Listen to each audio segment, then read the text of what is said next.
Good afternoon, and can I welcome everybody to the Vale of Glamorgan Cabinet meeting taking place today, the 18th of December 2025. Can I remind everybody present that the meeting is being live streamed as well as recorded via the internet, and this recording will be archived for future viewing. Could I ask that all participants, be they in the chamber or attending remotely, please mute themselves when not speaking in order to avoid any background noise or feedback when other participants are speaking. If a participant wishes to speak, can they please raise their hand if they're attending in the chamber, or use the raise hand function if you're attending remotely and online. Can I ask that all debate is raised verbally and not via the chat function for the sake of the recording? The chat function can still be used to highlight any technical issues or to get hold of the attention of the chair or the Democratic Services Officer. If anyone has any difficulty hearing or being heard when they're addressing the committee, they should let either the chair or myself know. And if you have a webcam, it might be worth turning off that so we can actually make sure that you can be seen and heard during the procedures for the meeting. And with that, I'll hand over to the chair. Thank you. Super. Yes, thank you, Matt. Thank you for that. And welcome to today's meeting on the 18th of December, the last meeting of this year. So without further ado, as I said, I'm Councillor Liz Burnett. I'm the chair for the meeting as the leader of council and cabinet member for performance and resources. The first item on our agenda today is apologies for absence. I can see that we have half of us in the chamber and half of us online, so I'm assuming therefore there are no apologies for absence. Second item is minutes of the meeting held on the 4th of December 2025. If I can take those as a true record. And I'll second those. Thank you. Third agenda item is to receive declarations of interest, and if there are any in the nature of such interest, I haven't been informed of any. Just check. No declarations of interest for this meeting. Thank you. Thank you. We have a number of references from first two from resources scrutiny committee, if I can just get the right thing on board, and the first one is related to the scrutiny committee on the 19th of November, and that's in relation to procurement policy and strategy review. The comments from the committee are laid out in the report, and there were two recommendations from them which were relevant to us. Firstly, that officers ensure that the use of the term social value and community wellbeing benefits are clear and consistent throughout the procurement policy and strategy document. So I think we can pass those on to the appropriate officers for their attention. And recommendation 3 is that a local spend action plan to include a local supplier directory be created and included in the procurement policy and strategy.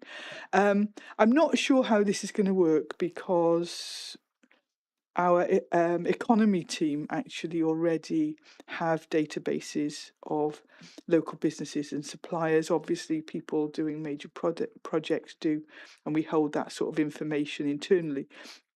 We also tend to work through Sell to Wales. So I think that we should recommend that we hand that over, or we send that over to the economy team for them to look at and advise in conjunction with our procurement team as the best way forward to ensure that we can attract as many suppliers from the local community. I know, looking at the community benefits reports from certainly the community Sustainable Communities for Learning initiatives, that we have superb outcomes in terms of local suppliers. So if we can make sure that goes over to those teams so that they can explore how that could be achieved, that would be great. I'm happy to move those two recommendations.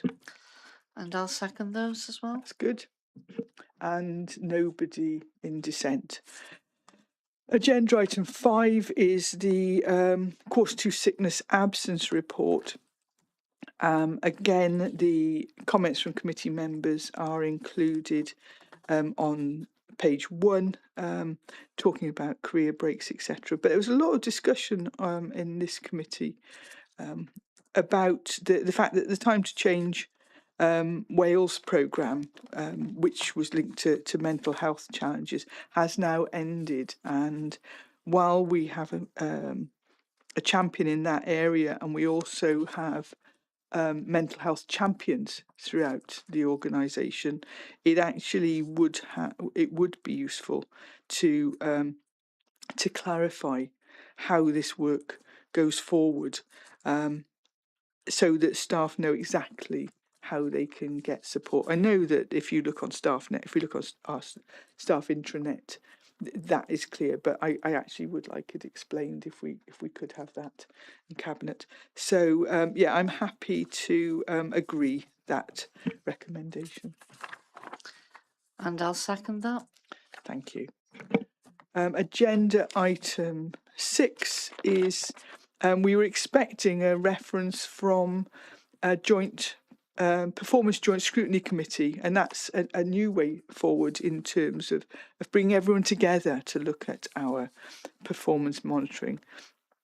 And that is we were looking at the Vale 2030 performance monitoring report for quarter 2 2025-26.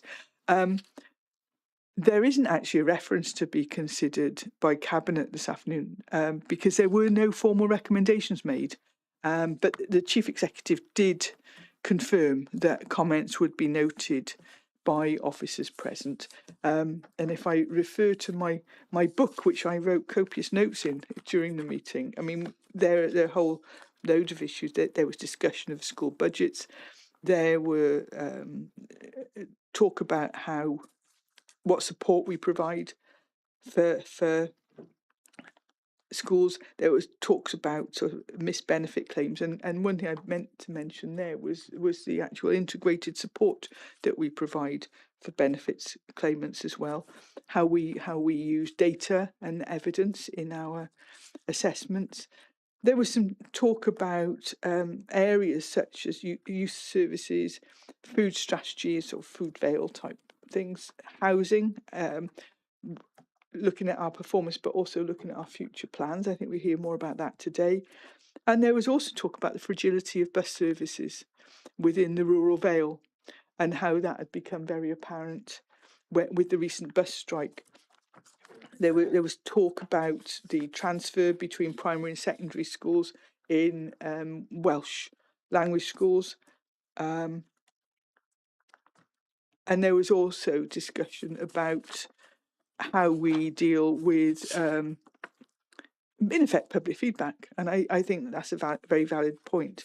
The one that I would mention, and it was about, well, what shape should scrutiny take? And this is a challenge, and it's probably something that we need to continually look at, that when we're looking at something as large as the performance of a council as a whole, and in terms of our measures, historically, each scrutiny committee used to have a report. They used to have the whole report, but they could only look at 1/5 of it.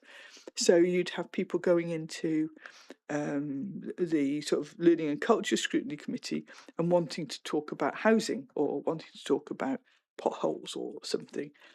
So it was thought we'd have a joint scrutiny that all members can attend, and so anything can be discussed. But then it was felt, well, maybe this is actually the reports are too onerous.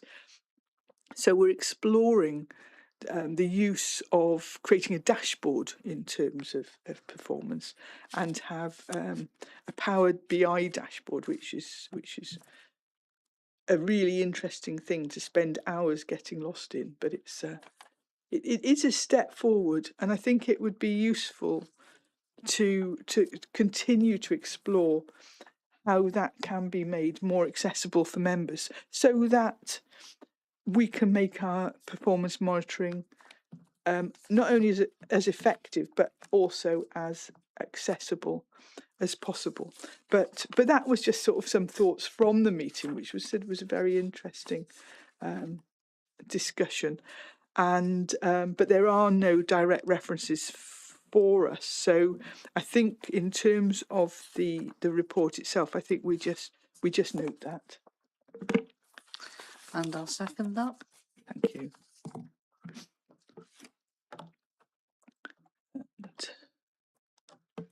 So then we've got a number of what in effect are mostly annual housekeeping reports in the run-up to setting our budget and the council tax.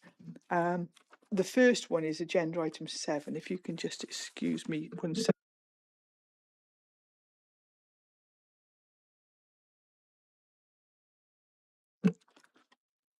Apologies, the cold hasn't completely gone away. The first one is the Precept dates. This is a very straightforward report, which we as I said, we consider every time, and every time this year, every year at this time, and it's lays out in effect when we will pass on the payments to the two sectors that we collect money on behalf of, and that's the Police and Crime Commissioner and also Town and Community Councils. And so if you have a look at paragraph 2.1, it says that in fact we will pass on the payment to Police and Crime Commissioners in 12 equal instalments on the last working day of each month, and with Town and Community Councils that will be paid in 3 equal instalments on the last working days of April, August and December 2026. So very, very simple recommendations. And that's the payment due to the Police and Crime Commission for South Wales be paid in 12 equal instalments on the last working days of each month, which is what I've just said in effect, and the payments due to Town and Community Councils be paid in 3 equal instalments on the last working days of April, August and December 2026. And I'd move. And I'll second those recommendations. Thank you. The next agenda item is actually setting the council tax base for 2026-27. And this is a calculation that all councils go through. And in effect, it is to work out the number of properties, the equivalent of Band D properties. So some properties go from Band A, some properties sort of go much further up the scale, G and F, whatever. And in order to work out all of the finances, we convert everything into the number of Band D equivalents. The straightforward, I could go through it in great detail, but it's all laid out much more clearly than I could explain. Going on from in paragraph 2, and it talks about how it's the method through which it's calculated, the following assumptions that have been made, and if you look within the recommendations, it actually lays out the number of Band D equivalent properties in each different area of the Vale of Glamorgan. So in total for the whole area, and there are 64,634 Band D equivalents. So I said very straightforward. The recommendation for us is that pursuant to this report and in accordance with the local authorities' calculations of tax base regulations, the amount calculated by the Vale of Glamorgan Council as its tax base for the year 2026-27 shall be, and as I said, for the whole area, 64,634. And for the area of Town and Community Councils, it's in the table that is just below recommendation 1 on page 2 of the report. And I'll move. And I'll second those that recommendation. Thank you. Sorry, I thought it was another one. It's not the other one. So next one is council tax reduction scheme. I mean, this remains an excellent scheme in that we know that we remain in a cost of living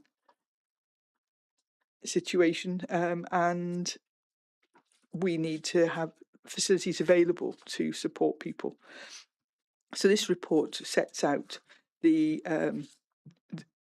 what's called the discretions available to the council for consideration when re-adopting the council tax reduction national scheme for 2026-27. So this is a Welsh Government scheme, but there are discretions that we can allow with it. So we've got the standard scheme and the discretionary elements which we can add to it. They are the ability to increase the standard extended reduction period of 4 weeks given to people after they return to work where they've previously been receiving a council tax reduction that's to end because of their return to work. So if somebody goes to work, we can actually extend that period. So it might be that, you know, it's going to be a while before their first paycheck or something that they're not put into a position of difficulty for that. It's discretion to disregard part or the whole amount of war disablement pensions and war widows pensions when calculating income. So that is that we don't take that into account, and people aren't penalised for having those pensions. And finally, the ability to backdate the application of council tax reduction regarding late claims prior to the standard period of the 3 months before the claim. And so we allow backdated reductions for a period of up to 26 weeks. So again, people are covered should there be any delays or anything like that.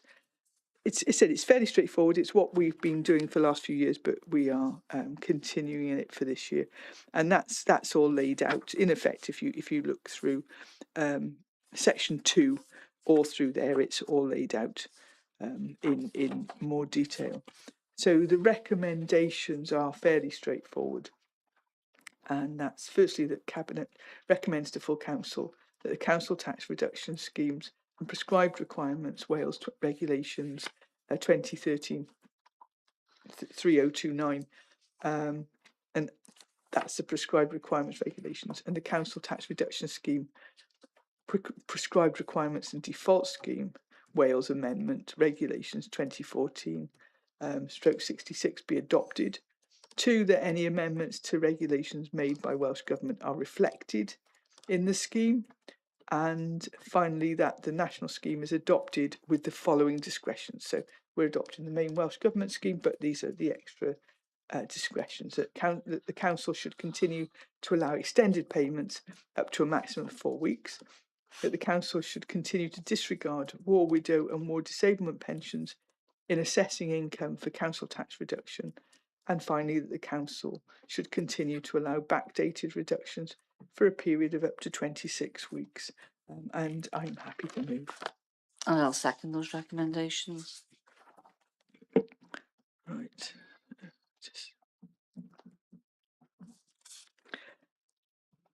Next, agenda item 10, which relates to the council tax premiums on long-term empty properties and second homes. This is a continuation of a scheme that's been operating for the past few years, but with a couple of little amendments on it. As we know, the council is experiencing a shortage of properties for rental accommodation. And when we first looked at this, there were 528 long-term empty properties initially identified. At present, there are 410, which is still too much when we have hundreds of people in temporary accommodation. But there are a number that have newly come into this area, into this regulation. And in looking at some of the queries that we've had, there are potentially some unintended consequences. So, you know, in this year, we reaffirmed our previous policy, and on that, and also on what we call sort of partially occupied properties, which is in effect like holiday home or second holiday lets, that sort of thing. And the regulations remain the same for those. But there are two areas really that we want to make a slight amendment for, and that is to be able to agree a discretionary exception from long-term empty property premium. They could have something that's easier to say, couldn't they? For a period of up to 3 months, or the date that property becomes occupied, depending on which is earlier, where a long-term empty property has been purchased and the new owner is either not related to the vendor, or they can provide evidence that the sale has been completed for a genuine market value. This exception would take effect for purchases that complete after the 1st of April 2026 and be relevant to the 2026-27 financial year. So in effect, if you've bought a long-term empty property where all the discretions for it being empty have previously been used, you could be disadvantaged as a new owner, because the allowances go with the property, not with the person. So there is there's a proposal to not apply the long-term empty property premium for that first 6 months, so that people have got a chance to maybe get the house sorted, or any renovations or modifications that need doing.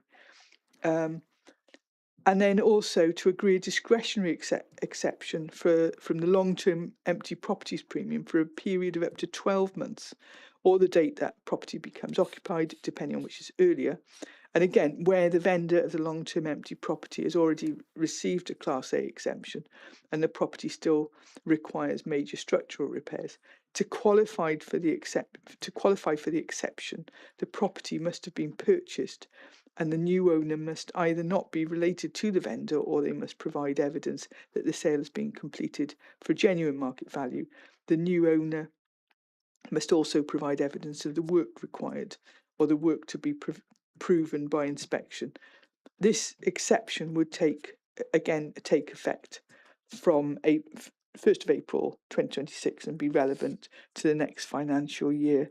And that those basically are to remove any disincentives for potential purchasers to take on such a property. And potentially it could work alongside the empty homes grants that are available for people who want to bring such properties back into habitable use. And it's something through dealing with people through this period, we do not want to disadvantage people in that way. So the recommendations again are very straightforward, but I'm not going to read them out because they take up the whole of page 2. So if you have a look at recommendation 1, which has got 5 bullet points, then recommendation 2 and recommendation 3, all on page 2 of the report, and I'd be happy to move those. And I'll second those recommendations.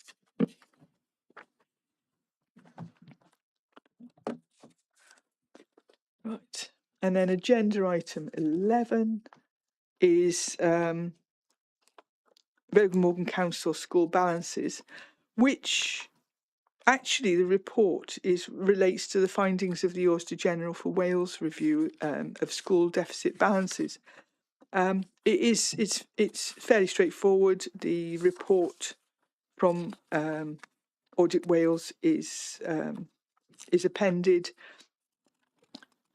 It clearly looks at the work that is being done by the council, the fact that the number of schools that are in deficit, the fact that sadly a number of those have yet to submit recovery plans, but they also are aware of the support that is being provided by our finance team, by our education team to schools to help them get out of this situation. I don't intend to go into it in greater detail at the moment, because this is being referred to scrutiny, and I think that is the opportunity to have a more thorough discussion, and I'm sure that if there are any recommendations, they would come back to us and we can have another look at it. So in terms of recommendations, the first one is that Cabinet note the current position of school balances. Yes. That Cabinet considers the findings from Audit Wales review of school balances, which is Appendix 1, and the response to review findings and Audit Wales recommendations, which is Appendix B, and the proposed new corporate risk on school deficits, which is Appendix C.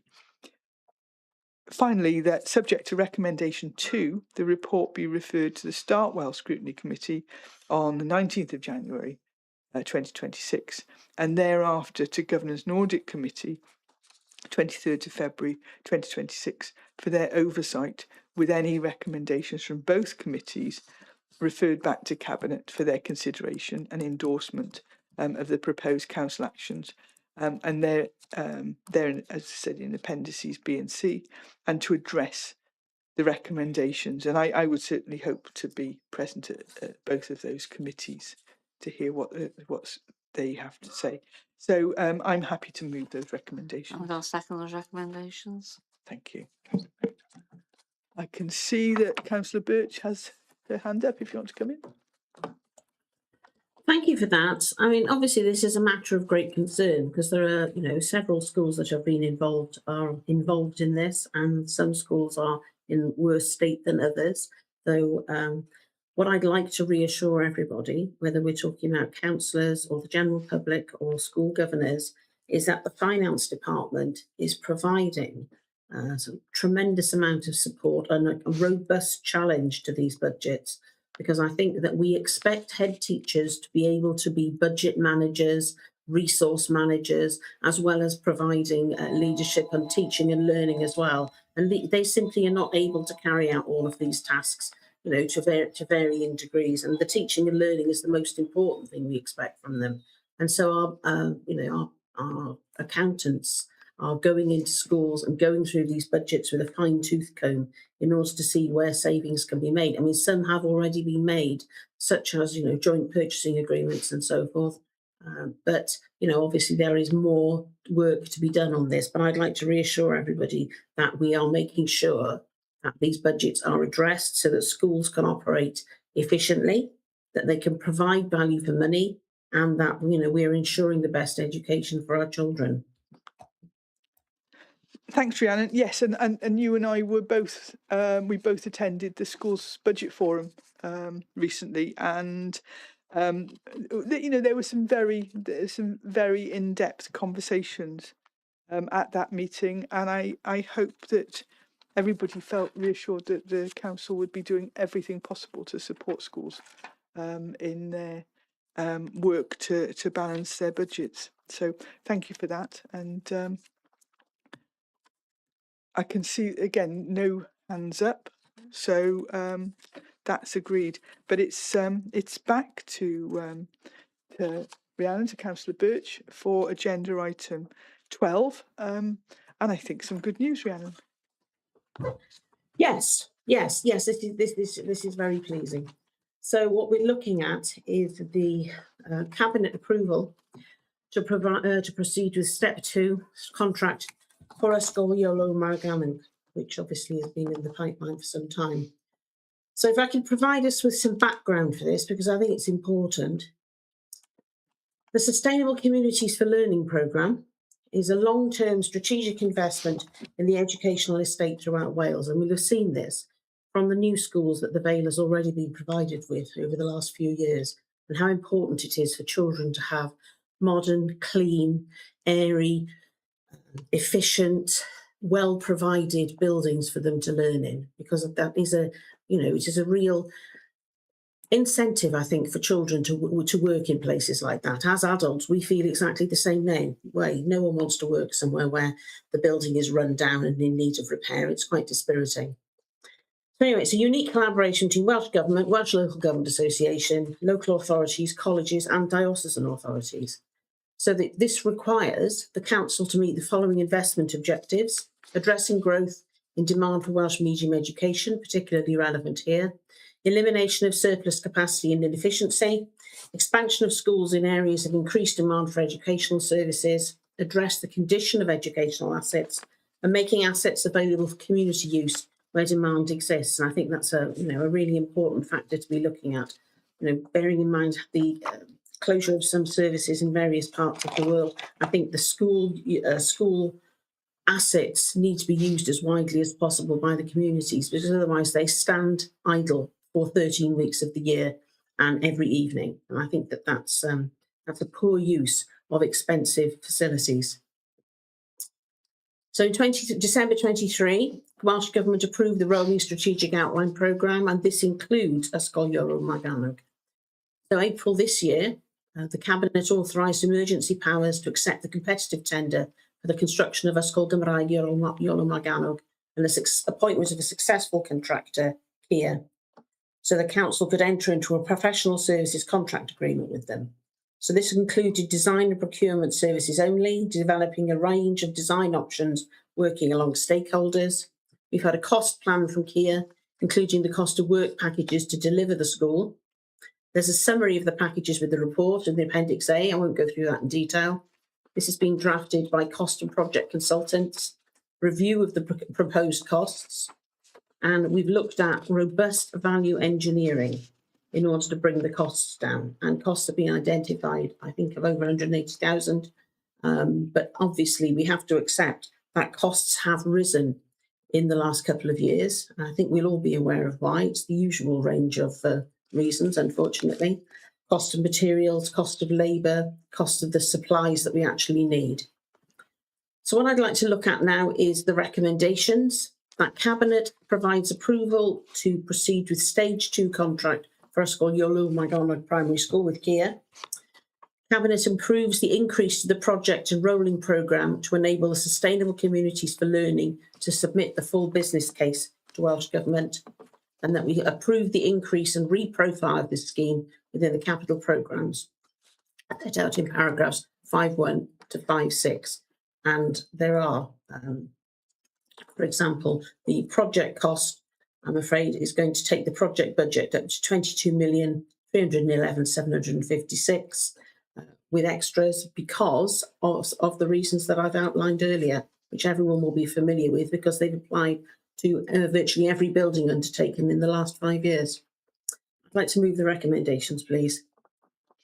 Thank you. And very, very happy to second those. It's been a long time coming, hasn't it? And as much as the current Ysgol Iolo is a much loved building within Cowbridge, that actually being able to provide a new, modern and expanded facility will be absolutely super for them. So yes, I can remember when we first started what was 21st Century Schools, that this would have bought you a secondary school, but whether it be prices of steel or whatever, sustainable drainage schemes and what have you, those prices have gone up. But as you said, actually we do have quantity surveyors, we do have experts in terms of managing costs, which if there are any increases, they are fully scrutinised to make sure they're valid and would be refused if they weren't. So I'm very happy to second that, and I can see a lot of nodding around the room here. So I think that's, again, it's very good news today. Thank you. So hopefully next report is good news as well, if I can get onto it. Agenda item 13, and this is for the Cabinet Member of Neighbourhood and Building Services, and it's procurement of Penarth Escarpment, that's slope stabilisation works, which is something again that we've been talking about for quite a while. It's good to get something done. Absolutely, and thank you very much for that introduction to that report, Leader. Basically, I'm going to make some progress, hopefully, with the Escarpment scheme, Stabilisation scheme, and to seek delegated authority to award and execute a contract following completion of the procurement process. So by way of background, the Penarth Escarpment has suffered multiple landslips, most recently in October 2025 this year, create an ongoing public safety risk to the marina, boatyard and car parks at the base of the slope. The council owns the affected land, and under 100-year lease, which was signed from 1998, is legally required to indemnify the lessees against slips and failures affecting the leased area.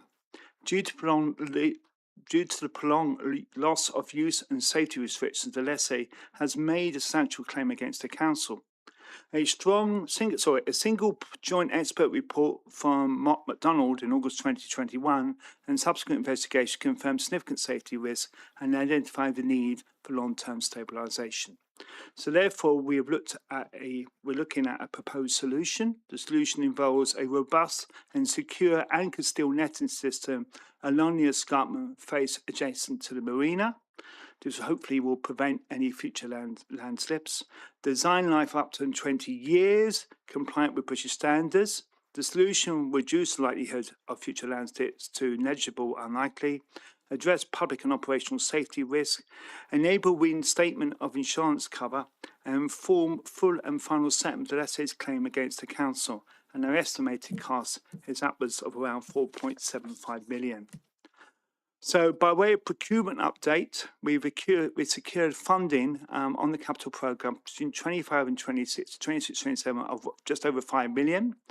We're looking at a design and build contract, which procured under option A, NEC for option A, which is an activity schedule, which is a standard formal engineering contract. We've done this through the South East Wales Highway Framework, Lot 8, which is a mini competition. The tenders were issued on 17th September 2025.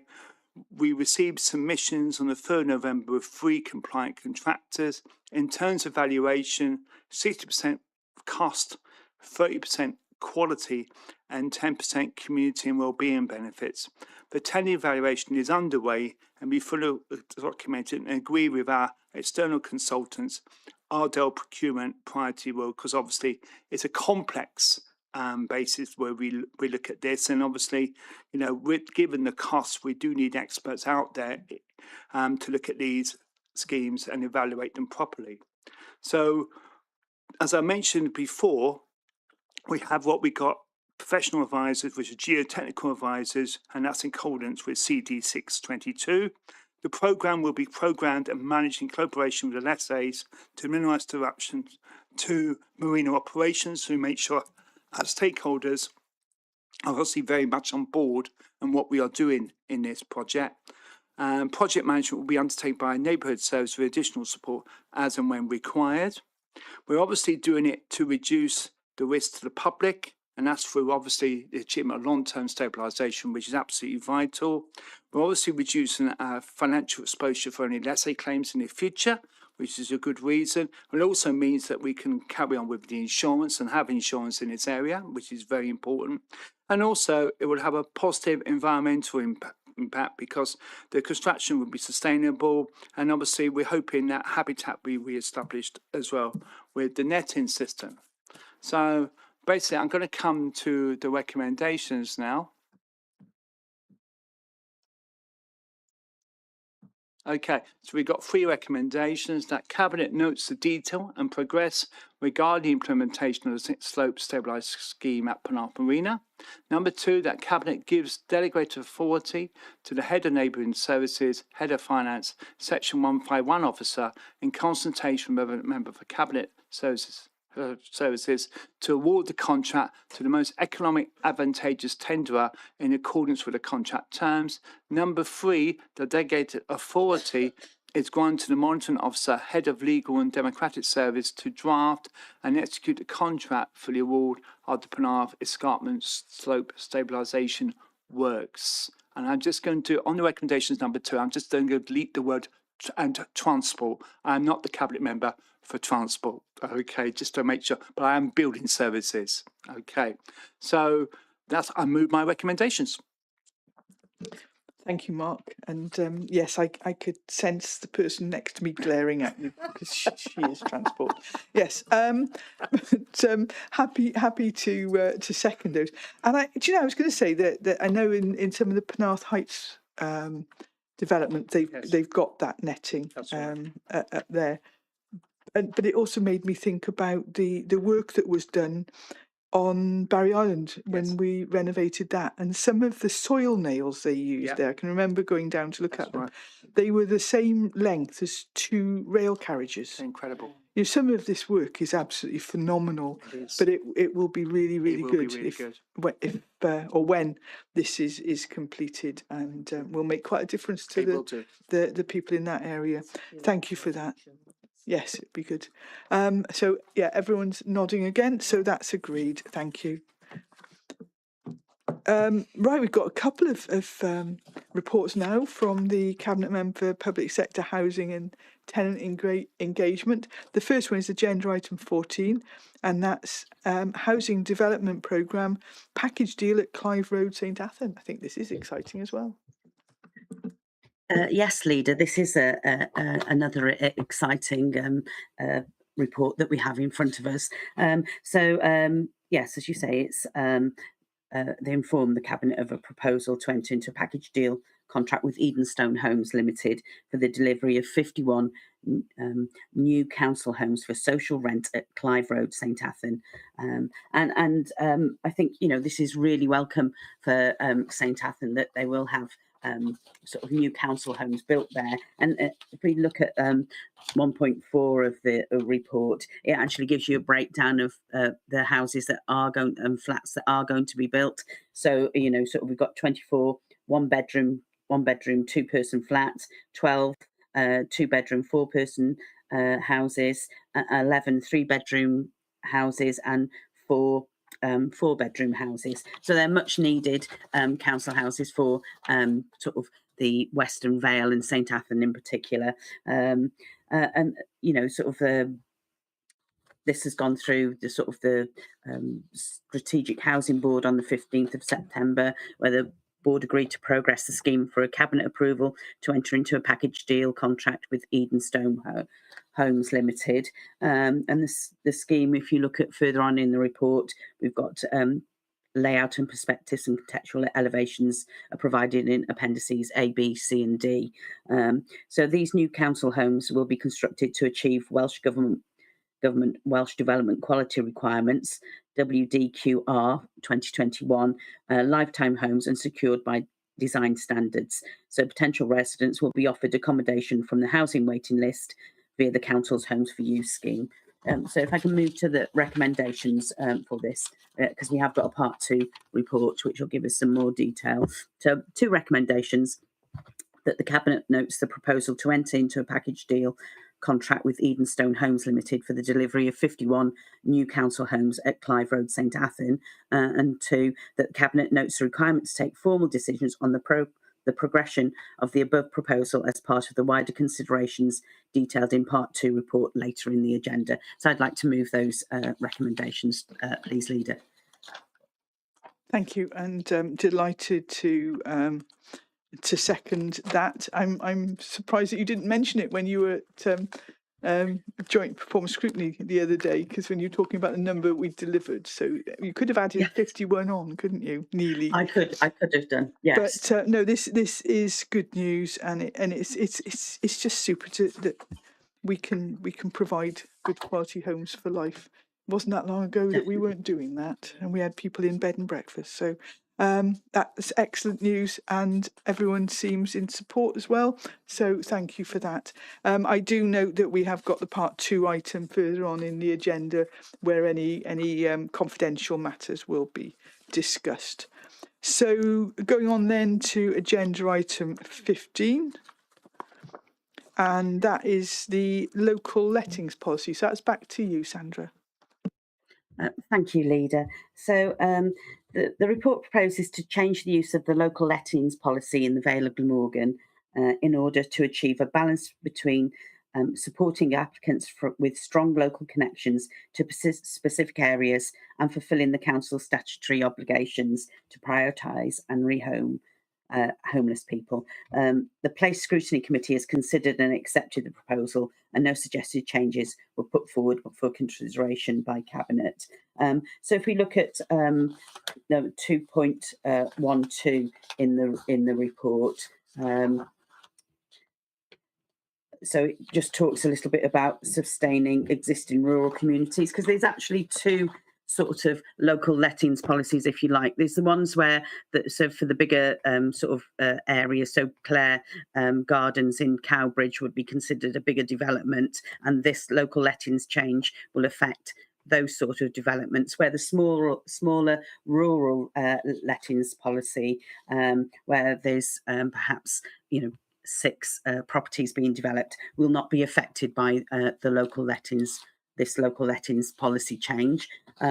So those will go to people who are sort of got local connections to those smaller areas, whereas this one proposes for the larger settlements that are being built that the local lettings initially, the properties will go to people who've got strong local connections within that area, and then rather than it moving down to silver, bronze on the waiting list, it will actually go to the wider waiting list with people who may not have a strong local connection but are Gold Plus banding. So that's the change that is being proposed. And if you look at 1.12, that gives you a breakdown of lettings and where the local lettings policy would have a change on that. It shows you bronze, gold, Gold Plus and silver on the diagram on the left, and then on the right, without a local lettings policy, what happens within sort of the larger areas of, say, Penarth and Barry itself at the moment. So while we're acknowledging that local people who have have that connection with the area should be considered if they're Gold Plus for getting a council house first, it's just changing the lower bandings so that other people who don't have that strong connection are able to bid for those properties in larger developments. So got two. I'm saying I've got two. I've got 4 recommendations. So the recommendations are that Cabinet note that the proposal was considered and accepted by a Place Scrutiny Committee with no comments or suggestions for changes put forward. That Cabinet approves the proposal that local lettings policy should continue to be applied on rural exception sites and in minor rural settlements, and these policies remain in perpetuity, i.e. for future relets of existing social rented homes. That Cabinet approves the use of cascade stage approach to be utilised in future for all new lets which are not on rural exception sites or within the minor rural settlements. And 4, that the list of minor rural settlements where local lettings policies would apply be reviewed following the adoption of the replacement local development plan. And I move those recommendations, Leader.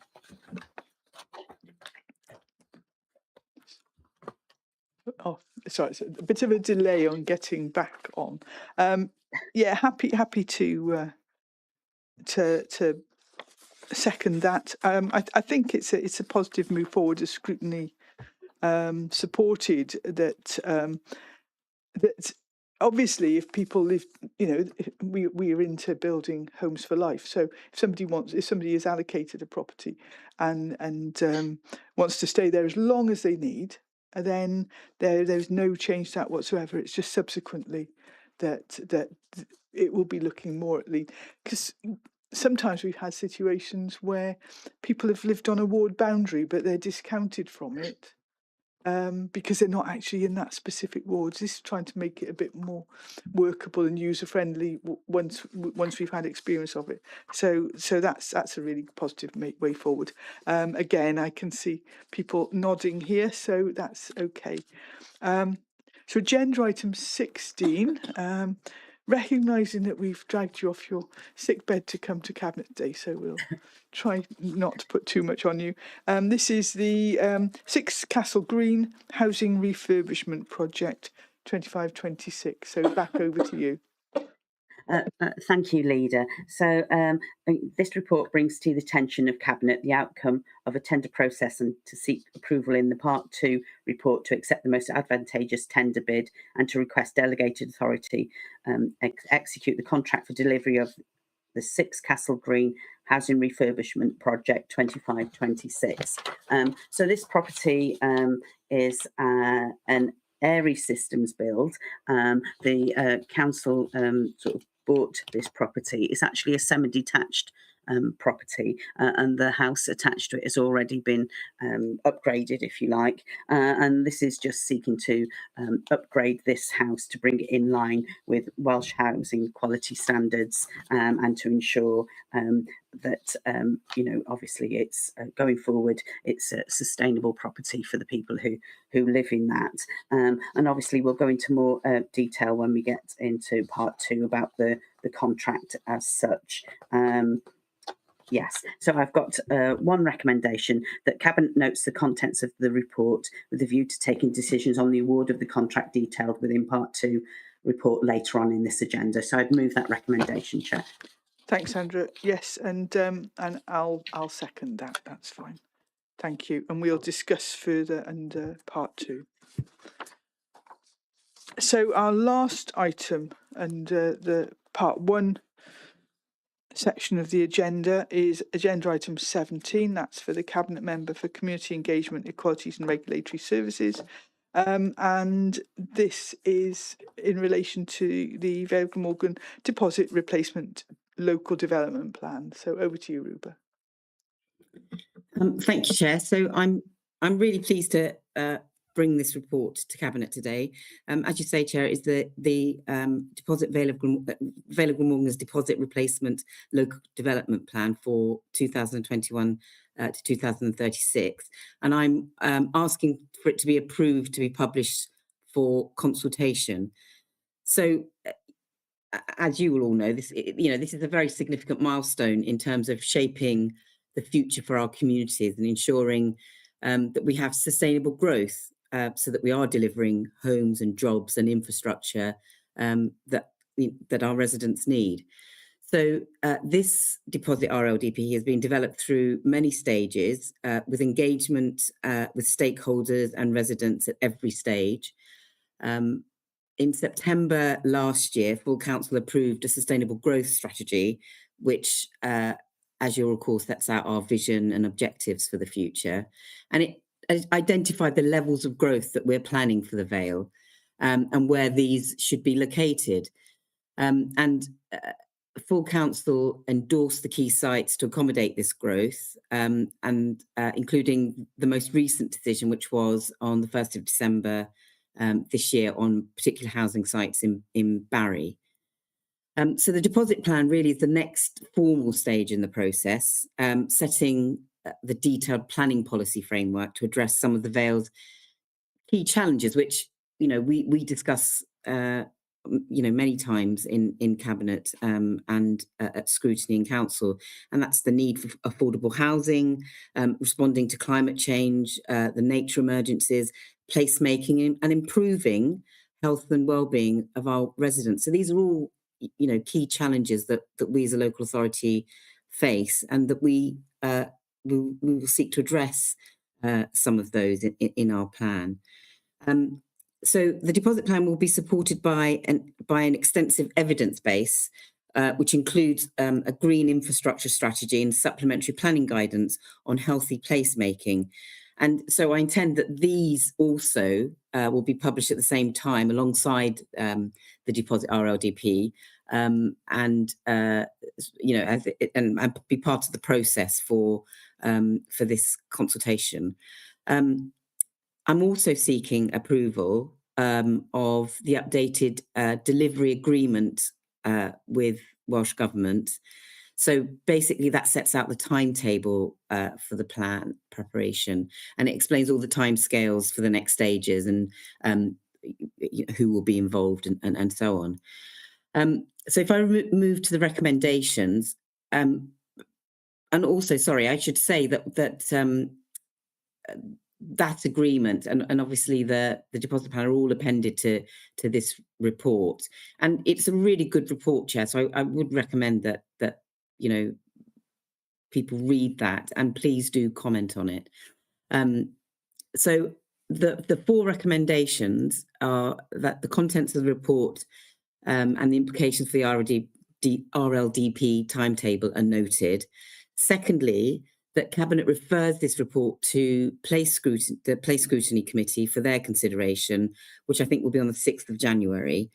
Following their consideration, any recommendations will come back to Cabinet in the same week, which I think is on the 8th of January, for their final consideration prior to Cabinet referring the report with recommendations of the Place Scrutiny Committee and Cabinet's responses to full council on the 12th of January, for where I'll be asking for their consideration and approval. In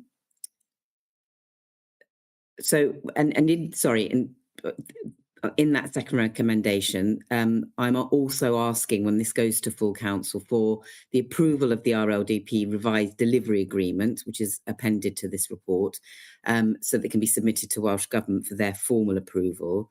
And secondly, that the approval of the deposit replacement local development plan and supporting documents, including the draft green infrastructure strategy and draft healthy placemaking supplementary planning guidance for public consultation, so that those documents will all go together for public consultation after full council on the 12th of January, if it's approved. My third main recommendation is that following Welsh Government's approval of the revised delivery agreement, copies are made available for inspection at the Council's principal office during normal office hours and published on the Council's website. And that lastly, the fourth recommendation is that that delegated authority be granted to the Head of Sustainable Development to make any further typographical or minor amendments to the revised delivery agreement as required by Welsh Government, and to the deposit RLDP and supporting documents. So I would move those recommendations. I'm sorry, they were quite long recommendations. Thank you. Planning stuff tends to always be long and complicated and stuff. And I note the revised delivery agreement, because obviously you had to go through that phase of taking out the one site and reappraising others. So we're looking to final adoption somewhere around August, September 2027. That's right. So an awful lot more conversations on this in the intervening period, including a full RLDP examination, which is towards the end of next year, isn't it? And, yeah. So that's good. Thanks for this, Ruba, and I'm happy to second those. And everyone is happy to agree. Thank you. So we've come to the end of our part one agenda, and we now need to move into private session where we can discuss matters that, for a variety of reasons, mostly commercial confidentiality, are confidential. So the process from here is that we move part two, and I ask the officers to stop the live stream and to confirm that everybody who shouldn't be in the meeting has left it. So before I do that, though, for anybody online, can I thank you all for your attendance through the year. This is our last Cabinet meeting, and look forward to seeing you on the 8th of January, I think, and have a happy Christmas, a peaceful Christmas, and a very happy New Year. Thank you all. And so if I could move part two. And I'll second part two. That's agreed. So if we could stop the live stream, and if you could let me know when that's